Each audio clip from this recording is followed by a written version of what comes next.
وری هم سخبیر یا جانورات که اینو خورنت و دینه و جهت و پاکشت که اینو هر واساج بچی کاتیب خداند کن که هیت کن بله سولم بس راینا نه جانورین کی بیاس که هیت کن دابین کرنا خورنه کرینه هنده جاراجی که اف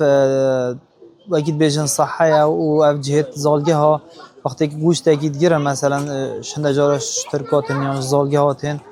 گیرن تینم بومتینن ام دست خوشیل واجد کن چون که اوجی چه که باری مستفیت لیتن الحمدلله جی حتی ویگاوی ما پترش نیزیکی 200 جانورات باغچه دهانک و گهنه هفته جورا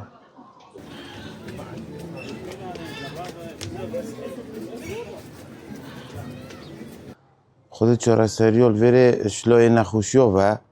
ما گلک جوره جانور رو میتین و نخوشیت وانجی هر ایکی جوره خویه هی بس عامتا وره جانور هم هکو اینی نوره اولی هم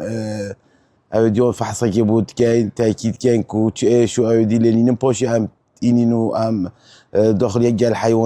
حیوانات دی هم کن بس گلک جور هم وره مثلا آلشتوان چن اغلبه مثلا بری نکه شکست نکه تزالی حیوانات بین خدا و جوان حالتا هم علاج کی